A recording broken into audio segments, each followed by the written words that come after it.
De sobreviver ao inferno que a branquitude nos coloca, é preciso esse espírito quilombola. Muriquinho pequenino, parente de que samba na cacunda.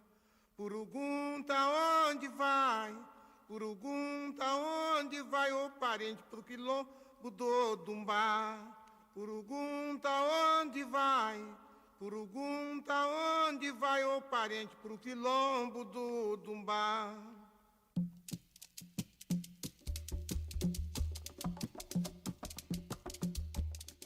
Muriquinho pique. Bom, sou Ana Lu Maciel, mais conhecida como Ana Lu Coteban, pelo grupo de dança que eu faço parte. Sou licenciada em Geografia, estou agora fazendo a licenciatura de Pedagogia. Sou mãe de 2 crianças. Sou dançarina no Balé Afro Coteban, professora da rede também. E é isso. E batalhadora da vida aí do mundo, guerreirona. Uma mulher preta na sociedade.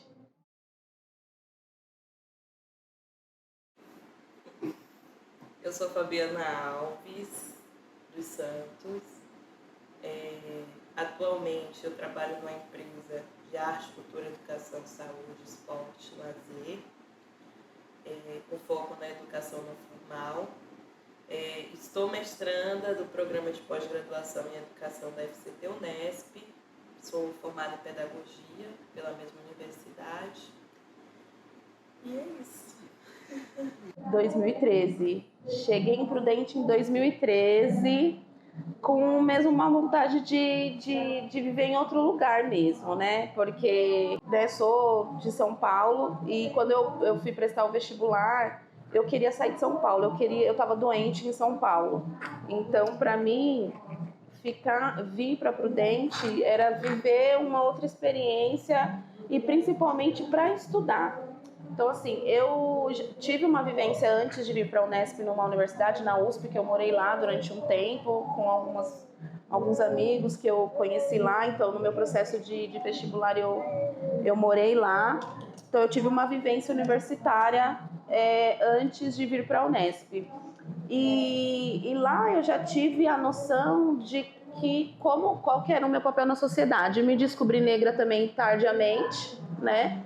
Nos meus 25 anos, me descobri negra não, né? Porque claramente, escuramente eu sou, mas assim, aquele reconhecimento, consciência e tal, foi tardia, assim, né? De reconhecer a cultura mesmo e aceitar. Então isso foi num espaço universitário, elitista, onde tinham pessoas que tinham consciência da negritude e que adoravam o meu jeito de ser, o meu cabelo, tudo, enquanto em contraponto, quando eu voltava para a periferia, onde eu morava na Zona Leste de São Paulo, aquele preconceito, né, de usa dread, que foi no momento que eu estava em momento de transição do cabelo e tal. Então, dread, cabelo, você não vai mais pentear o cabelo, não sei o quê, não. Então, a minha vivência na USP me fez querer estar fora de São Paulo para estudar, né? Passei por alguns problemas emocionais, enfim. Então, eu queria sair de São Paulo. Falei, bom, se é para estudar, eu quero estudar fora de São Paulo. E aí, Prudente foi um lugar assim, Unesp, que é um vestibular mais acessível, né? E a nota de corte também mais baixa e tal, então eu consegui entrar e vim para a Unesp. E chegar na Unesp foi diferente. Eu sou muito grata assim ao universo, aos orixás, enfim, de ter uma recepção muito boa assim para mim aqui na Unesp, no sentido das pessoas. Porque eu fui morar na Moradia e quando eu fui para a Moradia, a primeira pessoa que eu encontrei foi a Thaís. E ela me recebeu com um sorrisão e tudo, e daí em diante a gente desgrudou, porque a gente dividiu o quarto e tal, e foi aí que foi se constituindo também nosso fortalecimento enquanto mulher preta, enquanto estudante negra numa universidade elitista e tal. Foi aí onde a gente foi se construindo, se reconstruindo. E essa foi a minha chegada, assim, né? Eu fiquei na moradia, como eu já queria... Eu não queria ficar muito tempo na moradia, porque eu já vim de uma outra moradia da USP, então eu já não queria mais aquele ambiente que já não era muito saudável para mim. Então eu fiquei um tempo na Unesp, na moradia da Unesp, e depois a gente conseguiu criar uma república. Mas a minha chegada em si foi um choque também, né? Um choque de chegar numa universidade e você parecer um ET, né? Tipo, dread, uma menina de dread, eu não vi nenhuma pessoa de dread na Unesp, nunca vi nenhuma pessoa negra de dread, assim, né? Uma pessoa negra, né? De fato, assim, que se reconhecia e tal. Eu entrei na Unesp em 2015, no segundo ano do vestibular com cotas, né? E eu vim para a Unesp com a intenção de ficar um ano aqui estudando, sem trabalhar, e depois voltar para São Paulo para tentar fazer um curso de design. Eu achava que eu ia ser designer. E aí eu me apaixonei pela pedagogia, né? Me apaixonei pelo curso e fiquei. Terminei em 2020, colei grau em 2020. Aí logo em seguida veio a pandemia, teve uma mudança no processo da entrada da pós-graduação, né? E eu passei nesse processo, entrei na turma de 2021. E aí eu termino agora em 2024. E aí, no decorrer dos anos, foi aí onde, do tempo, assim, que eu fiquei, foi criando essa necessidade, né? A gente teve um caso de racismo com a Thaís. Eu não me recordo se foi antes ou depois da criação do coletivo, mas eu acredito que tenha sido depois, né? E aí a criação do coletivo, ela partiu desse momento, assim, né? A minha chegada dentro de uma universidade, um espaço elitista, onde a gente não tinha tanta identificação com o nosso povo, com a nossa cultura, a gente não se falava, não se tinha nada referente a cultura negra, discutir autores negros, não se falava, né? Na ciência, na perspectiva africana ou afro-brasileira. E aí, conversando com a Thaís e com o Hélio, que é um outro integrante também, a gente resolveu criar o coletivo Mãos Negras. E foi nesse momento onde a gente foi criando forças para conseguir se fortalecer entre a gente para não adoecer na universidade, né? Que esse acho que é um desafio, né? Você conseguir entrar e você conseguir permanecer saudável, né? Não adoecer. E ainda assim a gente sofre emocionalmente com várias questões, mas quando a gente tem uma rede de apoio que entende o que a gente está sentindo, fica mais fácil da gente, fica menos pesado esse processo de desenvolvimento educacional que a gente passa dentro da universidade. E aí foi essa criação do coletivo e foi onde a gente também conheceu outras pessoas na cidade, que foi, no caso, a Ivonete, que trouxe a história dela também aqui dentro de Presidente Prudente, dentro da cidade, como que era a situação dela aqui, e onde a gente foi criando caminhos para a gente se fortalecer e educar também, né, as pessoas no entorno da faculdade, né, e conhecer os pretos da faculdade, né. Foi o Ricardo, que foi a pessoa que nos acolheu, assim, uma das pessoas que abraçou a ideia do coletivo. O Mãos Negras foi, acredito que seja foi um dos primeiros coletivos dentro da Unesp, onde deu aí vazão para outros coletivos se reconstituírem e tal. E o Ricardo foi uma pessoa que nos apoiou, assim, o Ricardo que foi o mediador de todo esse processo, de toda essa ideia de fortalecer a população negra aqui de Prudente, né? E foi com ele que a gente se apoiou para conseguir fazer palestras, seminários. Durante 3 ou 4 anos ele que respondia burocraticamente para a gente conseguir também os recursos, trazer pessoas e tal. Foi o Ricardo. O coletivo, ele é de 2013, né? Então, quando eu cheguei já estava no 3º seminário de consciência negra, que era um evento que o coletivo Mãos Negras fazia anualmente. Era um evento acadêmico onde trazia pessoas negras para discutir a questão das racialidades, né? E aí eu cheguei na Unesp, eu lembro que na recepção dos calouros, a Thaís Teles e o Guilherme Claudino foram na recepção, a Thaís para falar do coletivo e o Guilherme para falar de intercâmbio na universidade. E eu conheci o coletivo assim que eu cheguei na Unesp, então eu já comecei a participar das reuniões, mas eu não era muito assídua, né? Eu ia de vez em quando. Aí só em 2016 que eu comecei a ficar mesmo, eu ia em todas as atividades, aí comecei a fazer parte do grupo em 2016. Para mim foi muito importante, assim. Primeiro, eu me lembro que eu fiquei emocionada quando eu vi a Thaís, dando aquela recepção para os alunos negros. Eu sempre fui uma pessoa preta. Isso aí é uma coisa que pra mim não existiu, eu era chocolatinha, era marronzinha. Não, eu sempre fui preta.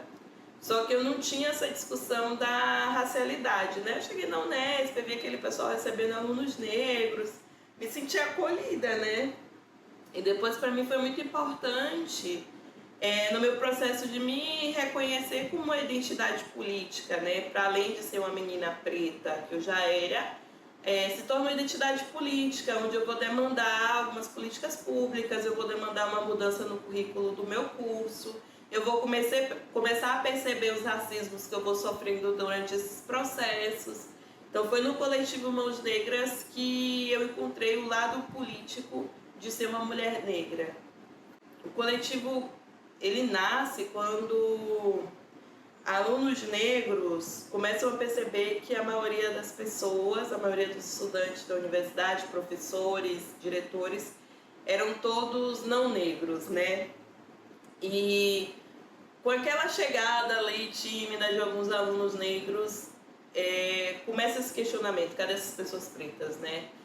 E aí o coletivo, ele trabalha nesse processo de encontrar pessoas negras, falar que aqui é seu lugar, um lugar de permanência, né? Da acolhida. Eu lembro que o coletivo, às vezes, a Ivonete, né, ela faz umas correrias de conseguir cesta básica, de dar um auxílio, que era função da universidade, né? E aí, aliada ao processo das cotas, né, que as cotas na Unesp ela foi gradativa, começou com uma porcentagem até chegar em 50%, a universidade ela foi enegrecendo, né? E o coletivo fazia essa parcela que a universidade não fazia. Tinha as cotas que davam acesso, mas a permanência, o acolhimento, quem fazia era o coletivo Mãos Negras. E fez durante bastante tempo. A gente... Foi difícil, assim, sabe? A gente conseguir trazer pessoas com essa mesma ideia. A gente tinha pessoas que se identificavam com a ideia de criar uma rede de fortalecimento, mas a identificação ainda enquanto pessoa negra e tal, eram poucos, assim, né? Dentro da Unesp, eram poucos mesmo, assim. A gente tinha as pessoas que nos apoiavam, as pessoas não negras que nos apoiavam e tal, mas que chegou e olha, que bom que vocês estão aqui. Eram poucas pessoas. No decorrer do ano foram chegando as pessoas, mas não no começo mesmo. Foi eu, a Thaís e o Hélio que levamos assim à frente, né? Vários desafios, assim. Primeiro, acho que a primeira barreira é você ter um grupo de estudantes fazendo um movimento social dentro da universidade sem apoio de professor. Assim, tinha um nome, tinha uma pessoa que ficava ali meio que auxiliando, mas era um movimento social, sabe? A instituição, ela ficava alheia. E dos vários acontecimentos, assim, o coletivo era o lugar da denúncia, né? coletivo recebia denúncia, o coletivo fazia o movimento, o coletivo fazia o ato. O seminário de consciência negra todo ano era um problema, porque os eventos acadêmicos, a universidade sempre tinha grana para fazer os eventos. Para fazer os seminários de consciência negra era sempre um parto, sempre um problema, sempre não sobrava verba, não tinha verba. Então o coletivo ele foi enfrentando uma série de questões, né? Por mais que a gente tivesse um professor que nos apoiasse, a universidade como um todo entendesse a importância de se discutir a questão racial dentro da universidade. Esse foi um desafio que a gente enfrenta até hoje em todas as universidades, né? De reconhecimento da discussão sobre o posicionamento, essa questão do negro mesmo na sociedade universitária, na sociedade estudantil, no mundo acadêmico, né? Isso é muito desafiador ainda, né? É muito desafiador. Para mim, o último, que inclusive foi o que desmantelou o coletivo, foi a expulsão, né? O coletivo ele se instalou numa sala, que era a sala dos estudantes de geografia, o NAPEG, que anteriormente ao coletivo era usado como depósito de cadeira quebrada, computador velho. Era um espaço que não era utilizado, ele era subutilizado. E o coletivo ele chega, ele restaura esse lugar, ele começa a organizar o que era para os alunos da geografia ter feito. Então entrou ali a galera da geografia junto com o pessoal do coletivo e organizou. E aí tipo assim, tinha os horários da reunião do coletivo e tinha o resto do tempo para os alunos da geografia usarem a sala. E para mim, que inclusive vivenciei essa experiência, né? Um belo dia nas férias a gente recebe uma mensagem falando que era para a gente retirar as coisas do coletivo, da sala. E a gente foi, né? Sei lá, a gente pensou que a sala... Não sei o que a gente pensou. Sei que a gente foi lá retirar porque ia ter uma reforma. E quando a gente chegou, as coisas do coletivo estavam junto com o lixo, a sala foi dividida em 2 cubículos, né? Para um professor que trabalha com um movimento social também, e um outro cubículo que era para os alunos da geografia. Então eles pegaram uma sala que era grande, que dava certo o compartilhamento, nunca teve problema do coletivo chegar e ter alguém estudando e atrapalhar, nunca teve. Inclusive tinha uma tabela lá com os horários das atividades, a gente marcava tudo. E para mim aquele dia foi triste, assim. Foi triste ao ponto de eu falar assim, não, isso é inadmissível. E aí eu fui atrás do Ricardo, que na época era a pessoa responsável do NUP, que dava uma cobertura. E o Ricardo dividia a sala com o coordenador do curso de Geografia. E esse cara me gritou dentro da universidade, ele falava assim, saia da minha sala, porque eu fui questionar o motivo dele estar expulsando um coletivo que tinha 7 anos já na época. Um coletivo de 7 anos, cara. Você chega e joga pra fora. Pra mim, isso aí foi um dos maiores embates, assim, que o coletivo teve. O coletivo perdeu. O coletivo perdeu porque a gente estava fragilizado também nesse período já. Eram poucas pessoas, a gente não estava conseguindo fazer trazer as pessoas mesmo para a militância, e o coletivo perdeu. E aí, a partir daí, o coletivo ele foi minando, né? Porque ainda tinha o espaço era o ponto de encontro. Depois dessa expulsão, o coletivo acho que ainda ficou uns 2 anos que fazia as atividades embaixo da árvore. Aí vocês imaginam um coletivo negro que se estruturou dentro da universidade, que mudou a mentalidade da universidade, que foi construindo políticas mesmo de sobrevivência e de permanência ali, ser escorraçado e ter que fazer reunião embaixo de árvore. Eu lembro quando a gente recebeu a primeira banca de verificação de cotas, que a gente recebeu o Juarez e a Valéria embaixo do pé de árvore, lá no corredor dos eucaliptos, pé de jabuticaba. Eu não vou esquecer essa cena nunca. Um coletivo que tinha espaço, cara, que organizou espaço. Enfim, foram muitos embates, mas esse, ele foi desleal, ele foi injusto e ele assassinou um coletivo que não deu conta de se manter. enriquecedor, eu achei muito enriquecedor, principalmente pela continuidade que foi dada, embora com todas as problemáticas, eu acho que ele teve e tem a sua importância, até porque justamente por isso que acredito que você esteja aqui, né, tentando levar adiante essa história dos 10 anos do Mãos Negras e tal. Então eu acho muito enriquecedor para a universidade, mas eu acho que ainda faltou mais reconhecimento e, de fato, uma estrutura educacional no sentido de eu não sei como é que está hoje, né? Como que está sendo isso epistemologicamente falando, né? Como que é visto a educação antirracista na universidade hoje? Então, se é trabalhado os autores negros, né, dentro da geografia, o Milton Santos ele vai ser sempre falado, mas não só ele, entendeu? Como que está sendo levado a ciência africana e afro-brasileira para dentro da universidade? Então, eu acho que não sei como está hoje, mas eu acredito que tenha sido enriquecedor nesse sentido de dar um alerta, assim, sabe? Olha, precisamos falar sobre isso, mas eu acredito que não só na Unesp, mas em todas as outras universidades, eu acho que isso falta um pouco. Então, é isso que eu falo, esse gatilho mesmo, né? Esse despertar para refletir sobre esses seres que têm uma outra história na sociedade, né? Que é a população negra. A gente teve, né? Aqui na universidade, em Presidente Prudente, se na universidade ela reflete essa questão, né, de estranheza quanto a questões raciais, é o reflexo do ambiente, né, do espaço, do lugar no qual a gente vive, que é estruturado para isso, né? Então a gente sabe dessa história de Presidente Prudente, uma história, né, a estrutura que é, né, racista e tal. Então sair foi desafiador porque realmente a gente se deu conta que tem muito trabalho que tem que ser feito.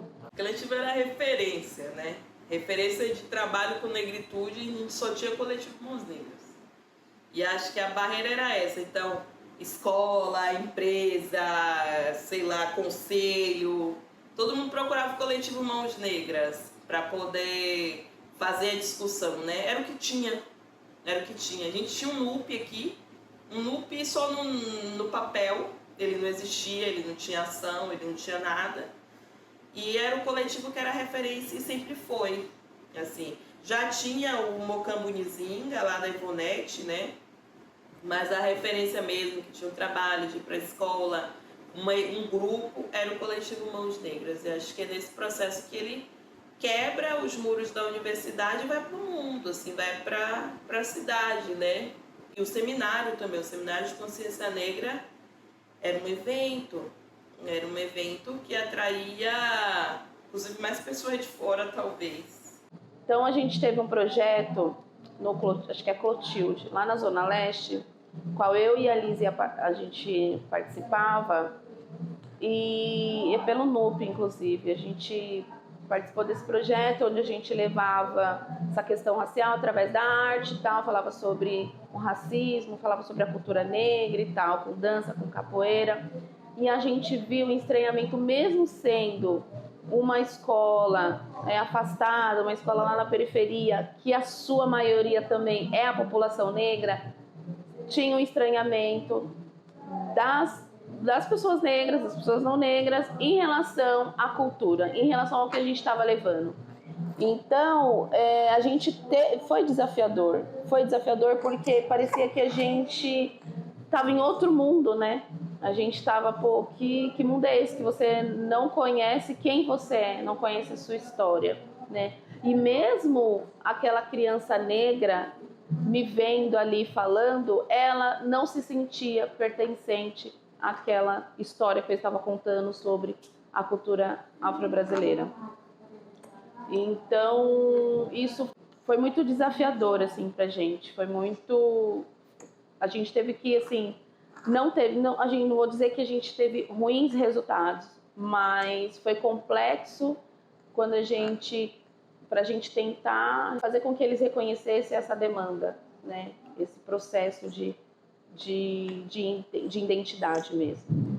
É uma demanda, né? Porque, assim, primeiro a universidade tem que reconhecer a importância desse espaço, a importância de se discutir isso, a importância dessa estrutura para a gente. É isso que, primeiro, acho que a gente tem que ter isso. Quando a gente não tem, eles não vão se movimentar para isso, né? Os membros sofriam, porque o racismo dentro da universidade é um reflexo do que é no mundo, né? E que a gente trazia das dores de fora, a gente compartilhava dentro do coletivo. Mas assim, eu não me lembro no momento de nenhum episódio que a gente tenha sofrido algum ataque extra-universidade. Eu acho que o coletivo teve a parcela na acolhida dos que chegaram naquela época, mas hoje o que faz a universidade estar enegrecida são as cotas raciais. Assim, de 2015 para hoje, que é a perspectiva dos 50%, eu vou na Unesp hoje e eu falo assim, pô, caramba, toda hora eu me bato com a pessoa preta, ai meu Deus, muita gente preta. E o coletivo, eu acho que ele teve o papel no primeiro momento da acolhida. Aí depois ele para as atividades, né? E o coletivo ele não experimentou os 50%. Ele não teve o gosto de experimentar os 50% das cotas, os 50% de pessoas na universidade. E eu falo de 50% real, porque agora a gente tem a banca. E o período que o coletivo esteve, a gente ainda estava sobrevivendo com fraude. O coletivo ele deixa de existir quando tem ali a primeira banca de verificação, sabe? Foi o momento mesmo que a gente começou a expulsar a gente, falar assim, não dá. O coletivo ele não sentiu o gosto dos 50%.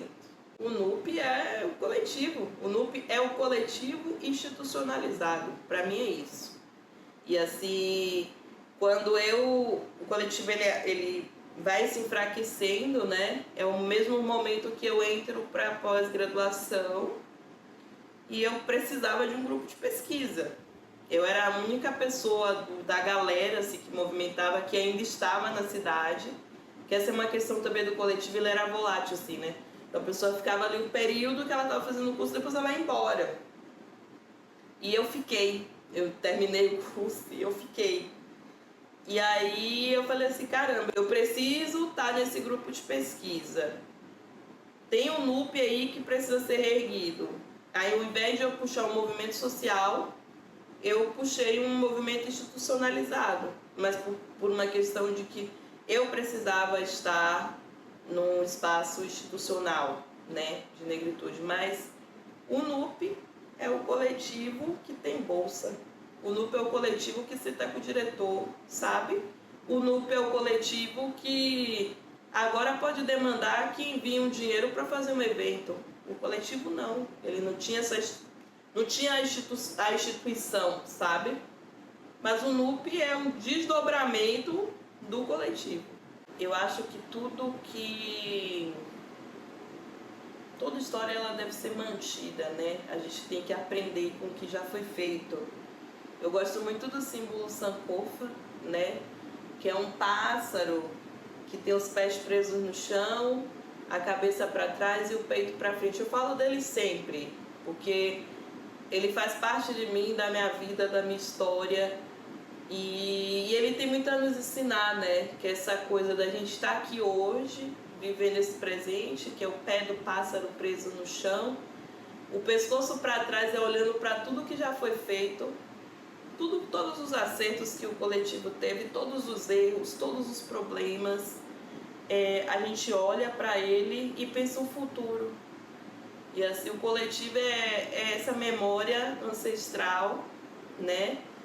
De como se faz um movimento de negritude, de embate político, de embate artístico, cultural dentro da universidade. Para mim é fundamental a gente guardar a memória do coletivo Mãos Negras, né?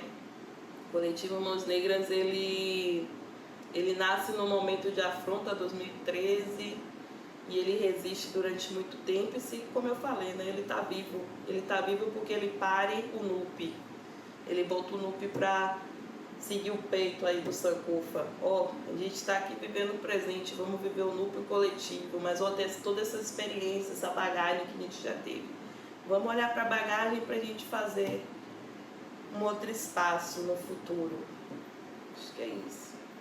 Eu lembro do coletivo com muito carinho, com muito amor. Me emociono muito em saber que eu fiz parte dessa construção e que ela deu bons frutos, entendeu? E ficou registrado na memória e vai ficar cada vez mais aí diante desse trabalho que você está fazendo. Eu agradeço muito mesmo e que bom que a gente conseguiu, né, conversar, enfim, só agradeço. 21. Conceição Evaristo utilizou esse chamamento para alertar a comunidade negra sobre a importância de nos aquilombarmos. Porém, em 2013, esse processo de união já se fazia urgente e foi com base nessa ideia que ouso dizer que ecoou no silêncio que estudantes negras e negros provenientes da permanência estudantil do campus de Presidente Prudente criou um dos primeiros coletivos negros da FCT-Unesp. Com a necessidade de discutir a pouca presença de corpos dissidentes, em especial os corpos negros, ocupando as vagas dos cursos de graduação e pós-graduação, que alguns estudantes residentes da moradia estudantil resolveram criar um espaço de acolhimento e estudo voltado para as questões étnicas e raciais, dando origem ao coletivo Mãos Negras. Com o objetivo de abordar questões que permeavam a vida da população negra brasileira, que na época se apresentavam como 50% da população, o coletivo Mãos Negras passou a promover rodas de estudos e ações culturais com base em aspectos educacionais, artísticos e políticos, dentro e fora da universidade, acolhendo nesse espaço pessoas universitárias e não universitárias negras, e também pessoas não negras, comprometidas com o temário, dando suporte para reconhecerem seus privilégios e auxiliando na luta antirracista com o intuito de construir uma sociedade justa para todos. Sendo o primeiro grupo que se opõe a discutir as questões raciais da negritude no campus da FCT-Unesp, o coletivo abriu portas para que pessoas negras fossem acolhidas em um ambiente que sistematicamente era organizado por e para pessoas brancas. Com potência intelectual e artístico, o coletivo mexeu com a estrutura da universidade, fazendo com que estudantes e professores começassem a compreender que a universidade estava mudando a sua cor e que havia deixado de ser uma bolha dominada pela branquitude. Sankofa significa nunca é tarde para voltar e apanhar aquilo que ficou para trás. Pautando-se de uma filosofia africana, devemos rememorar a história desse coletivo, um movimento que não apenas ficou dentro do campus universitário, mas que se expandiu para além dele, que movimentou estruturas, que lutou por uma universidade mais justa e que permaneceu por anos lutando para que as próximas gerações pudessem continuar enegrecendo esse campus. Esquecer essa história é apagar a luta de irmãs e irmãos que se levantaram para que eu e outros estudantes negros e negras pudéssemos andar pelos corredores desse campus de cabeça erguida e se orgulhando da nossa resistência e permanência em espaços que não foram organizados para nós, mas que passamos a ocupar e modificá-los.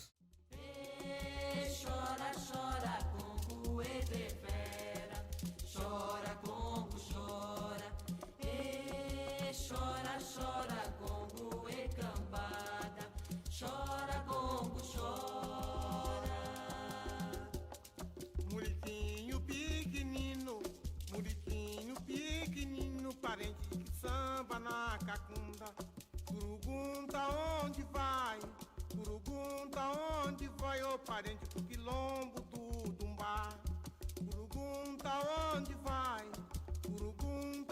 onde vai, ô parente do quilombo do Dumbá.